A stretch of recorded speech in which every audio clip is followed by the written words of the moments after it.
un invitado especial, Osiris de León, geólogo con nosotros. Osiris, gracias por sacar tiempo, sé cómo está tu tiempo, pero gracias por venir y compartir con nuestra gente. Saludos amigos y hermanos Reyes Guzmán, saludos a todo el pueblo dominicano, como siempre, contento de estar compartiendo contigo en momentos donde hay mucho interés a nivel regional por el tema de la sismicidad. Después de lo visto en Venezuela y lo visto en la presente semana en Colombia, pues la gente tiene como primer punto de agenda la sismicidad regional. ¿Estamos preparados, Osiris? Quisiéramos decir que sí, pero la realidad dice que no. Venezuela te acaba de decir que no. Venezuela desde el año 1967, cuando adoptó un código sísmico, entendió que ya estaba preparada, que allí cualquier impacto de la naturaleza vía liberación de energía elástica en un terremoto, las estructuras iban a responder bien porque allí se estaba dando cátedra a nivel internacional de sismoresistencia. El terremoto del 24 de junio del 2026 dañó más de 50.000 estructuras, sobre todo en Catialamar, en Caraballeda, en Tanaguarena, en Macuto, en La Guaira e inclusive en la parte central de Caracas, donde hay suelo blando. Ay, mi Dios. Yo le pido a Dios que nos cuide, ¿eh? Así es. Que nos cuiden, ¿eh? Tengo a Mélida Arias, quiere saber si con el avance de la tecnología se puede saber dónde y cuándo puede haber un temblor de tierra. En el presente no, pero en el futuro cercano sí. Google está desarrollando un sistema de identificar cambios de polaridad en los cables de fibra óptica que transmiten voz y data por el fondo marino. Se ha podido identificar en algunos lugares donde hemos tenido grandes terremotos que momentos antes del terremoto la polaridad positiva cambia a negativa y la negativa cambia a positiva. Eso se está perfeccionando al mismo tiempo que Chile y Japón están midiendo el contenido de iones en la ionosfera, porque han podido identificar con grandes terremotos de magnitud cercana o superior a 9 que hasta 30 días antes de ese gran terremoto ha habido cambios significativos en los niveles de ionización en nuestra ionosfera. Por tanto, hay dos vías de trabajo, de investigación científica que nos van a llevar en el corto plazo a tener un mecanismo predictivo. Se habla mucho de la inteligencia artificial. ¿Puede ayudar la inteligencia artificial en esto? En este momento no, porque no te genera la información. La inteligencia artificial te procesa información o te busca información, pero no te genera la información. En este caso, tú tienes que generar la información. ¿Cómo? Tú tienes que medir los niveles de presión que hay a lo interno de la corteza terrestre a lo largo de las fallas sísmicamente activas. Eso produce un efecto de compresión. La compresión hace que los silicatos que integran la corteza terrestre generen una corriente piezoeléctrica, y esa corriente piezoeléctrica a su vez deriva en un campo electromagnético local que se convierte en una especie de ruido que interfiere con el campo electromagnético natural que envuelve el planeta Tierra. Es como que tú estás en una conferencia o estás aquí en la televisión y tu equipo de producción o de apoyo comienza con una conversación telefónica. Inmediatamente hay una distracción. Todo el mundo siente que hay una conversación que no debe estar presente. Eso pasa en el campo electromagnético del planeta Tierra, Reyes Guzmán. Ese campo se siente perturbado localmente, se mide el tramo de la perturbación y ese es el tramo que está en proceso de ruptura para un próximo evento sísmico. Eso es como una interferencia. Exactamente. Ay, mi Dios. Bueno, vamos a ver qué sucede. En una entrevista anterior te pregunté si la cantidad de edificios que se levantan en el país están preparados para un fuerte temblor. Hoy te hago la misma pregunta. Hay dos tipos de construcción en la República Dominicana, la formal y la informal. En términos de volumen, la informal supera, porque el 70% de la construcción en la República Dominicana es informal. En el barrio, a la orilla del río, en la cañada, en un determinado sector marginal. Y esa gente busca el albañil del barrio. Ahí no hay ingeniería, no hay diseño, no hay cálculo. Eso no se somete a un proceso de aprobación en el Ministerio de Viviendas. Por tanto, ahí tú tienes que esperar malos resultados. Ahora, vámonos al 30% de la formalidad. Esa parte tú tienes que dividirla en dos bloques. La que está en roca, que va a responder bien, como Ciudad Colonial, Gascue, Autopista de las Américas, Naco, Piantini, Bellavista, La Julia, Evaristo Morales, y la parte de suelo donde te va a responder mal, como Jardines del Norte, Los Ríos, Arroyo Hondo, Alcarrizo, Pantojas, Villamella, La Victoria. Entonces, Por eso tú tienes que tener accesible a todo público, libre de costo, un plan de ordenamiento territorial que tú vas y lo pides en la alcaldía correspondiente. Pues se llama el plan de ordenamiento territorial. Y en función de eso, tú identificas las zonas seguras y las zonas vulnerables. Entonces, si tu vivienda está en una zona vulnerable, o la escuela está en una zona vulnerable, o el hospital, la iglesia está en una zona vulnerable, se adoptan los mecanismos del lugar a los fines de que se le pueda dar robustez perimetral. Cuando he ido a 10 países distintos impactados por terremotos y he ido pocos días después, me he encontrado siempre el mismo efecto. Primero, un suelo blando, arcilla, arena, limo, caliche, grava, abanico aluvial. Segundo, una estructura vulnerable porque cambian los niveles de rigidez entre el primer, segundo y tercer piso. En nuestras regiones, Reyes Guzmán, se prioriza en el primer nivel el uso comercial, la tienda, sí, la heladería, la repostería, y la gente quiere que desde adentro se vea hacia afuera y de afuera se vea hacia adentro. Eso sustituye los muros por cristalería, pero la cristalería no resiste una carga sísmica. Y por eso tú has visto en los videos que no los podías ver antes porque no había teléfonos celulares, y ya hoy día todo el mundo tiene un teléfono celular, y lo primero que hace cuando siente una sacudida sísmica, saca el teléfono y comienza a grabar. Y eso es bueno, porque aporta información a la ciencia. Y tú puedes ver, en el caso de Turquía, de Puerto Rico, de Venezuela, de Colombia, cómo las estructuras fallan en el momento en que viene el empuje máximo del terremoto. Todo eso tiene que ayudarnos entonces a definir un código que esté en consonancia con la realidad. Pero ojo, y esto es importante, Reyes Guzmán, sí, el código en ninguna parte del mundo sustituye el análisis de respuesta sísmica local. Es decir, una cosa es que exista el hospital y otra cosa es que tú vayas. Son dos cosas distintas. Ahora, una cosa es que tú vayas al hospital y otra cosa es que tú vayas al médico indicado, al médico correcto, para la dolencia que tú tienes. Eso pasa con el tema de la sismicidad. Tú tienes que hacer un análisis de respuesta sísmica local. Y entonces con esa información es que tú diseñas una estructura sismo resistente. Por eso yo creo que aquí tenemos que entrar en un proceso de revisión de las estructuras en función, primero, del tipo de suelo, segundo, del diseño arquitectónico y estructural, y tercero, de los materiales utilizados en el proceso constructivo.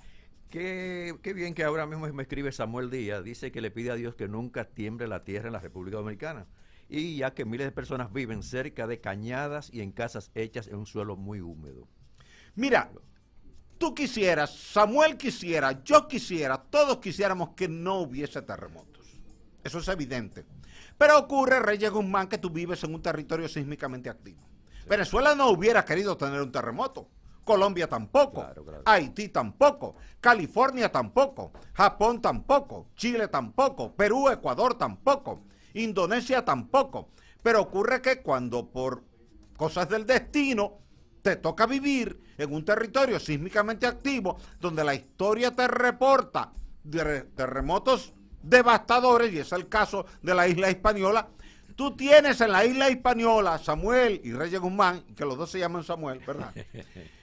Tienes la particularidad de que Haití, que no es Haití, sino la parte occidental de la isla Hispaniola, atención, que a veces nos creemos como que Haití está por allá, sí, pero en otro continente, en la parte occidental de nuestra isla. Y Haití sufrió un terremoto que está catalogado en las dos siguientes direcciones. Primero, es el que más muertes ha provocado de 1900 para acá. Y en segundo lugar, es el segundo de más muertes en la historia de la sismicidad del planeta. Wow. Solamente superado por China, que tuvo 850,000 muertes con un terremoto. Eso quiere decir que ante un escenario así, en tu isla, en tu territorio insular, tú tienes que considerar que los terremotos son una realidad. Tú tuviste un terremoto en Puerto Plata, 22 de septiembre del 2003. Pero tuviste en Matanzas de Nagua, el 4 de agosto de 1946, un terremoto de magnitud 8.1. Es el de mayor magnitud que se ha registrado en la región del Caribe desde que hay mecanismos instrumentales para llevar registros. En tal virtud, donde hubo terremotos en el pasado, tú vas a tener terremotos en el futuro. Entonces no es un pronóstico tuyo, mío, de los que hacemos geología, sismología, geofísica, geociencias, sino es una realidad que nos lo enseña la naturaleza y la historia. ¿Qué hemos aprendido entonces de eso? Hemos aprendido primero que vivimos en un territorio sísmicamente activo. Es una realidad, que la gente te la acepta. Segundo, hemos aprendido que aquí podemos tener impactos demoledores de maremotos. El maremoto del 4 de agosto de 1946 arrasó la comunidad de Matanzas, donde hoy se llama Matancitas. Por eso es que deriva en el nombre de Matancitas. Pero esto era Matanzas. Evidentemente, después del evento, la gente se mudó y fundó una nueva comunidad, que es Nagua. Pero Nagua no existía para ese entonces. Era Matanzas. Entonces, aprendimos eso. Ahora, ¿qué no aprendimos? Que si el mar se llevó todas las viviendas que estaban ahí, ¿por qué volvemos a construir viviendas a la orilla del mar, en la zona comprendida entre Nagua, la Poza de Bojolo y Matanzas? No, eso debía estar prohibido. Yo digo, eso pasa aquí, solamente aquí. Debía estar prohibido. Yo no lo permitiría si yo fuese la autoridad con poder de decisión y autorización. No, ahí no. ¿Por qué? Para proteger la vida suya. Pero el terreno es mío, aunque sea suyo el terreno. Eso es una zona que debía declararse por ley no urbanizable. Ay, mi país, Dios mío. Bueno, a propósito de eso, estamos en Los Prados. Sí. Y en entrevista anterior Esto es hablamos suelo también arcilloso. cómo es el suelo de Los Prados. Esto es arcilla. La arcilla amplifica el espectro sísmico, igual que en Santiago, La Vega, Bonao, igual que en San Francisco de Macorís, Salcedo, Tedares, Villatapia, igual que en Castillo, Pimentel, Hostos, El Bajo Yuna, Esperanza, Navarrete, Laguna Salada, Mao, Santiago Rodríguez, y tú sigues por ahí a Villavásquez, Castañuelas hasta Montecristi. Todo el Valle del Cibao está caracterizado por suelo arcilloso flexible que amplifica el espectro sísmico. Eso quiere decir que con un terremoto en epicentro cerca de Sosúa, de Cabarete, de Puerto Plata, de Río San Juan, de Nagua o de Montecristi o Luperón, tú tienes que esperar daños importantes en el Valle del Cibao. ¿En qué escala, más o menos? Mira, de los 10 grandes terremotos que hemos registrado desde 1562 hasta el presente, o digamos hasta el 2021, que fue el segundo de Haití, que fue 14 de agosto del 2021, tú estás hablando que 9 tuvieron magnitud superior a 7. De ellos, el del 4 de agosto del 46 fue magnitud 8.1 con una réplica de 7.6 4 días después. Tú estás hablando de un doblete sísmico. Sí. Ahí sí hubo un doblete sísmico. Pero tú estás hablando que el terremoto de 1842 destruyó a Cabo Haitiano, destruyó la zona de Manzanillo y el daño se extendió hasta Santiago. Ese fue el terremoto que facilitó la independencia dominicana, porque todos los soldados haitianos fueron convocados a Cabo Haitiano para las labores de rescate. Entonces, tú estás hablando de que la inmensa mayoría de los terremotos aquí han tenido magnitud superior a 7.5. Por tanto, tú puedes esperar, en función de la data histórica que tú tienes, no es un pronóstico, ni tuyo ni mío. No, exacto. Estamos analizando datos. Porque después dice la gente que tú y yo estamos pronosticando. No estamos pronosticando, estamos analizando. Exacto. Tú puedes esperar un terremoto de magnitud similar a lo que tú has tenido ahora en Venezuela y Colombia. 7.4, 7.5, 7.6. Uno hace la pregunta, ¿estamos preparados? Bueno. Quisiéramos estar preparados, pero ningún país del mundo, ni siquiera Estados Unidos, ni Japón, ni Chile están preparados para un evento natural. La gente te dice que sí que están preparados. Venezuela creía que sí. En su facultad de ingeniería ellos pusieron una especialidad de ingeniería sismoresistente. Muchos ingenieros dominicanos fueron a hacer especialidad en sismoresistencia a Venezuela y llegaron aquí convencidos de que Venezuela tenía la mejor escuela en materia de sismoresistencia. El terremoto del 24 de junio ya te ha dicho a ti lo que ha pasado. Y lo más importante es que todas esas comunidades que han quedado pulverizadas por el terremoto, todas estaban levantadas encima del eje de contacto entre la placa tectónica del Caribe, que es la nuestra, y la placa tectónica de Sudamérica. Se suponía que era una franja que debía reunir dos condiciones de advertencia. Primero, no construir. Segundo, si vas a construir, necesariamente tienes que cambiar los criterios constructivos y adoptar todas las previsiones del lugar en materia de el máximo nivel de sismoresistencia y respuesta sísmica local. Retomo lo de las torres, todos estos edificios, todas estas torres muy modernas. ¿Qué sistemas se pueden usar para un balance más o menos que se mueva si hay un sismo? ¿Eso se está usando aquí o no? Simplemente la columna, la base y para arriba. Mira, el sistema de amortiguamiento elástico se ha utilizado aquí en un par de torres y se utilizó también en el Hospital Regional Nuevo de San Francisco de Macorís. En el área occidental, yo estuve presente, cuando se inició, se le puso aislamiento sísmico en la mitad occidental, que es donde va a estar la sala de cirugía. Igual en el Hospital Regional Universitario José María Cabral Ibáez de Santiago, se revistieron las columnas con fibra de carbono, que tiene más resistencia que el acero. Se amplió la sección transversal de cada columna, se aumentó la cantidad de acero y de hormigón de alta resistencia, igual se hizo con las vigas, y las columnas aisladas fueron unidas por acero de grueso calibre y luego con hormigón de alta resistencia, para que lo que eran dos columnas aisladas ahora actúen como un muro rígido de cortante. Y eso es importante. Por tanto, hay medidas a adoptar. En pocas torres se ha aplicado eso. Las que están en roca van a responder bien. Donde me preocupa es en el Cibao, que veo en Santiago una multiplicación de las torres. Santiago exhibe con orgullo que ya es una especie de Manhattan en el centro del Cibao. ¿Y el terreno? Y el terreno es la pregunta que va a generar una inquietud el día que tengamos un terremoto. No puede confiarse mucho de factores asumidos en materia de carga sísmica si no tenemos un análisis de respuesta sísmica local y el diseño estructural está configurado en función del máximo empuje que tú esperas para un terremoto de magnitud 7.5, 7.6, 7.7 que pudieras tener en la costa atlántica con amplificación al Valle del Cibao.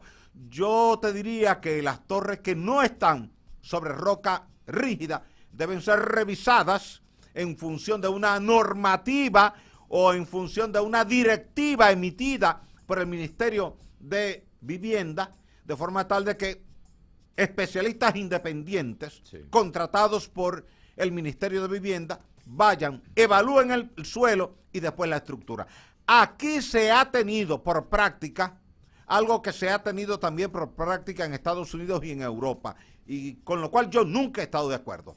Y es que el análisis de la estructura en función de la respuesta sísmica se hace siempre, Reyes Guzmán, del suelo para arriba. Y ahorita tú preguntaste, ¿y el suelo? Entonces, si usted no sabe cómo va a responder el suelo, no sabe cómo va a responder la estructura, por más análisis que usted le haga a la estructura. ¿Por qué? Porque la interacción terremoto, suelo, estructura, comienza en el suelo. Luego llega a los cimientos, a la fundación, y de ahí se transmite a la estructura. Por tanto, usted necesita saber qué tanta excitación lateral va a experimentar esa estructura al momento de un terremoto. Recuerden que están en sintonía con la estación CDN Radio, el programa Reyes con mucho más variedad. Estamos conversando con Osiris de León, geólogo. Estamos hablando sobre estos temas tan interesantísimos que en todas las que son las construcciones tienen que tomarlo en cuenta. Tengan bastante cuidado donde construyen, cómo construyen, porque de verdad la vida vale más que cualquier situación. Así es. Tengo aquí Juan Manuel Castillo, quiere saber por qué ocurren los maremotos. ¿Quiere que le explique esto? Mira, Juan Manuel, el maremoto se da cuando hay 4 condiciones coincidentes durante un terremoto. Número 1, magnitud superior a 7. Número 2, epicentro marino. El punto epicentral en el mar. Número 3, hipocentro de poca profundidad. 10, 11, 12, 13, 14, 15 kilómetros. Y cuarto, falla de movimiento vertical, usualmente subducción. Fíjate que cuando tuvimos el terremoto de Jamaica en febrero del pasado año, directores de medios de comunicación me llamaron para decirme que se acababa de emitir una alerta de tsunami para la región del Caribe por un terremoto de magnitud 7.6. Y mi respuesta a cada uno de los directores de medios que me llamaron, no habrá tsunami. ¿Por qué? Porque esa falla tiene desgarramiento horizontal, no vertical. Y así fue. No hubo tsunami. Luego alguien en un programa de radio, en una emisora muy famosa de este país, me dijo, al otro día me preguntó que por qué yo había desautorizado a las autoridades. Y mi respuesta fue, ¿ocurrió o no ocurrió tsunami? No, no ocurrió. Entonces no es a mí a quien hay que preguntarme, sino a quienes emitieron la alerta de tsunami. Porque si ellos emitieron una alerta de tsunami y yo dije que no habría tsunami y no hubo tsunami, entonces no es a mí. Entonces igual pasó Reyes Guzmán este 24 de junio del 2026. Cerca de las 6:30 de la tarde, cerca de las 7:30 de la tarde, se emitió una alerta de tsunami. Y cuando me llega la alerta de tsunami, yo puse una aclaración en mis redes sociales, en mi cuenta de X. Aclaración, el terremoto que acaba de ocurrir en Venezuela no producirá un tsunami por dos razones. Primero, el epicentro está tierra adentro. No se va a mover el fondo del mar. Segundo, la falla es de desgarramiento lateral, lo que llamamos strike, slip, fall. Es decir, una falla de rumbo, una falla que se mueve así. En tal virtud no tiene capacidad para empujar el fondo del mar hacia arriba y desplazar la masa de agua, que es lo que genera el tsunami. Quiere decir que si no se dan esas cuatro condiciones, no hay tsunami. En esa ocasión estábamos un grupo ahí con José Antonio, el artista, y nos llegó la señal, tsunami. Y bueno, yo digo, pero ¿cómo va a ser un tsunami? No, que lo que pasó en Venezuela, no, lo que viene.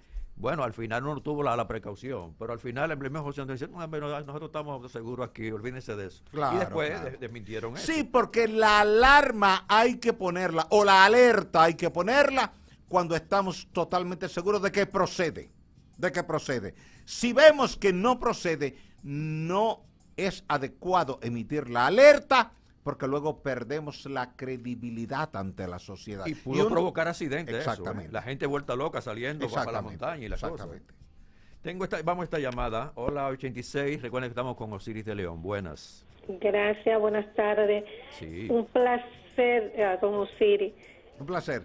Soy de Santiago y ya usted respondió mi preocupación con respecto a las torres que hay. Pero ya están todas hechas y habitadas. O sea que el ministerio va a llegar tarde.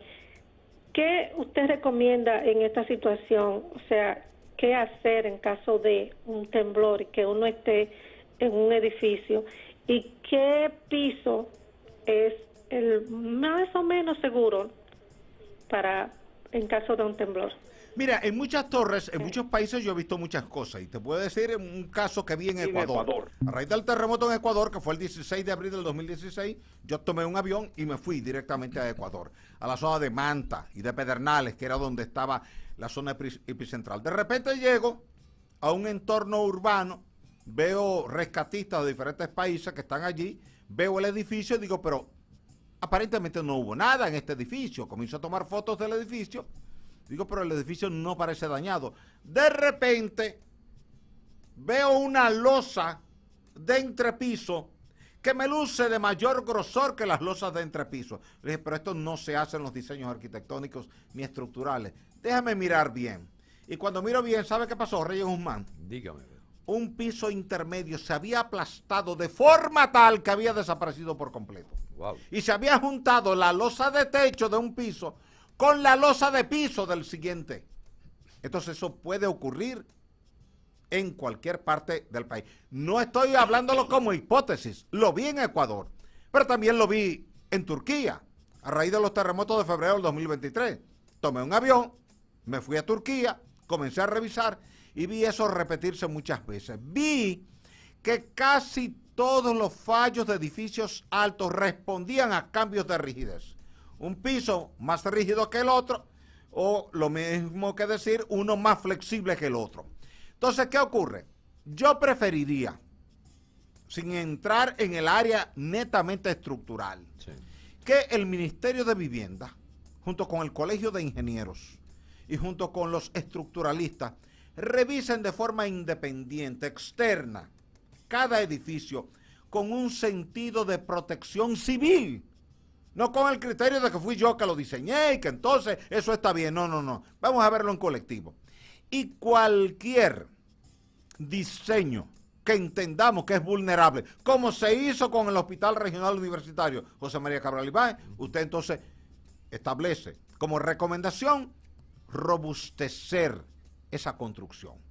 Entonces, mira, aquí yo tengo demasiado cristalería perimetral comparado con el piso de arriba y el de abajo. Eso se convierte en una vulnerabilidad. Entonces vamos a cambiar tramos de cristalería por tramos de muros de hormigón armado para darle robustez, sobre todo en dirección noroeste-sureste, que es la dirección de nuestras fallas dominantes a nivel de la isla Hispaniola. Porque el movimiento principal, el día del terremoto aquí, Reyes Guzmán, va a ser más o menos este-oeste. Ay, mi Dios, cuídanos. Hay que cuidarse. ¿Eh? Sí. Bueno, pero también las autoridades que hagan algo también para cuidar un poquito más. Definitivamente es así. Tengo aquí Valentín Beato, pregunta el por qué tanto en Colombia como en Venezuela no se habló de posibles tsunamis.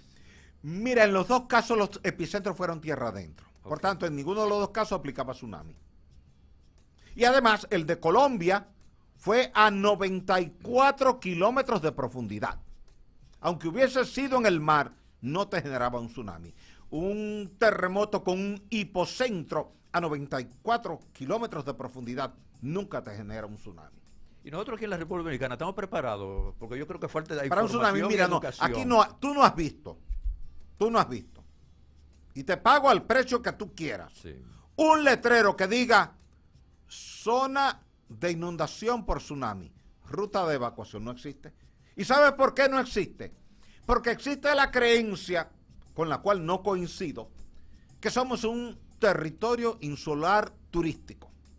Y que si ponemos eso en la playa, ahuyenta al turista. No, en Japón están los letreros. En Puerto Rico están. Yo te puedo mostrar los letreros de Puerto Rico.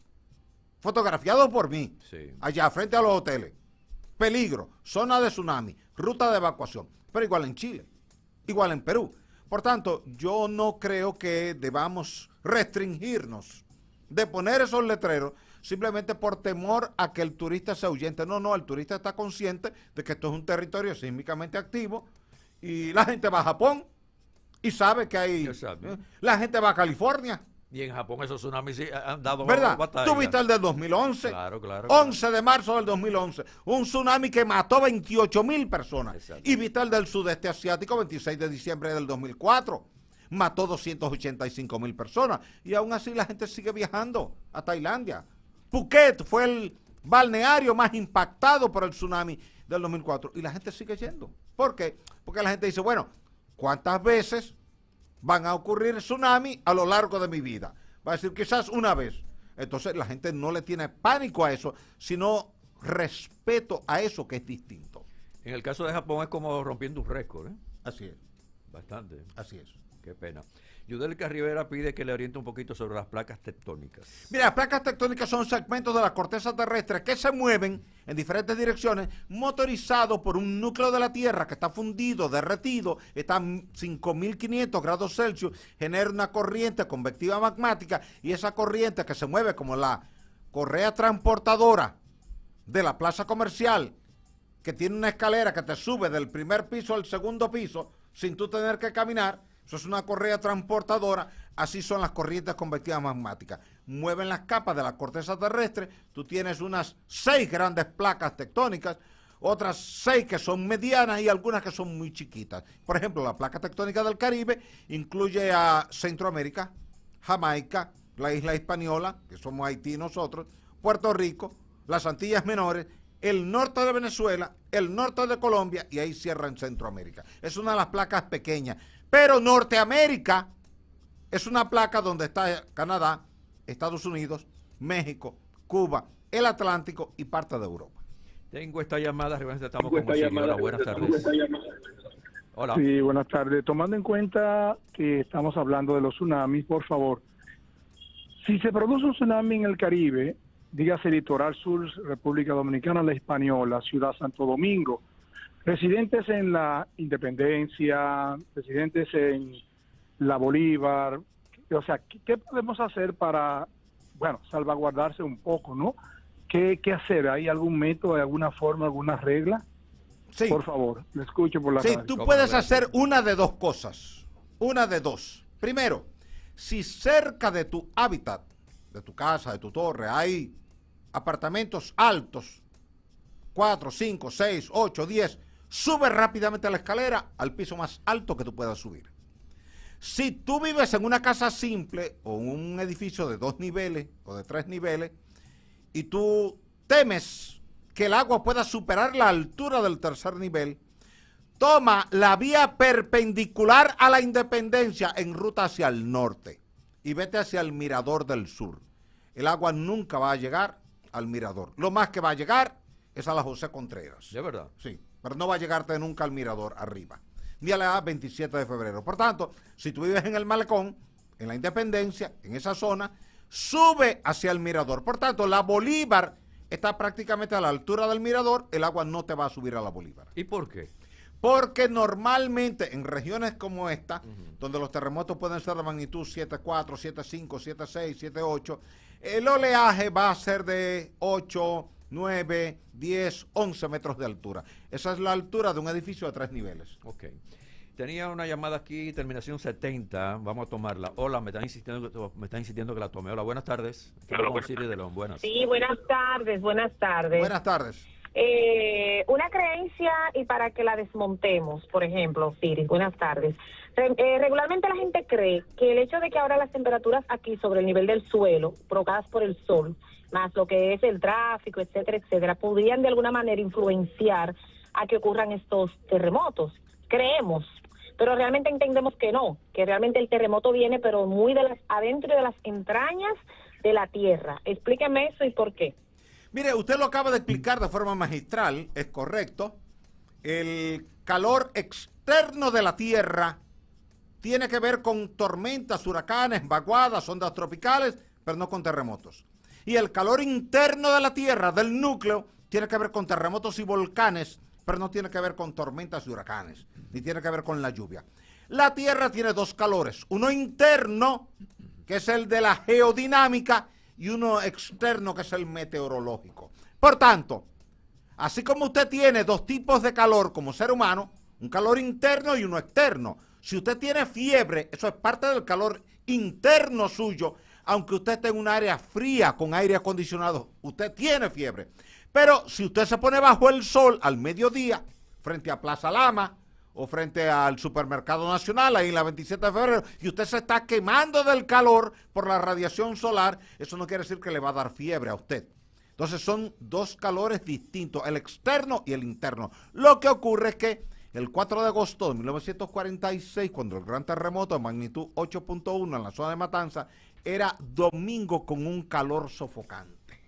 La gente se estaba quemando del calor, pleno verano, y la gente entendió que ese terremoto se había producido por el calor. Desde ahí la gente dice, está haciendo mucho calor, va a temblar la tierra. Pero no tiene nada que ver el calor externo de la tierra con el calor interno de la tierra, como no tiene nada que ver el calor externo ambiental del lugar donde está usted con el calor interno de su cuerpo, que es el que define si su temperatura está en equilibrio o si usted tiene, digamos, fiebre, o si usted tiene tan baja temperatura que le da escalofrío. Qué bueno que tú aclaras eso, porque uno pequeño, uno va creciendo, el abuelo, el papá, viene con esa creencia, ¿verdad? Sí. Y entonces hablan algo que es desinformar. Era rumor público por ese gran terremoto del año 46. Sí, está haciendo mucho calor, va a temblar la tierra. Ay, no, realmente no hay vínculo ninguno. La temperatura externa máxima de la Tierra son 70 grados Celsius en la zona del desierto. Sí. Y la temperatura interna del planeta son 5.500 grados Celsius.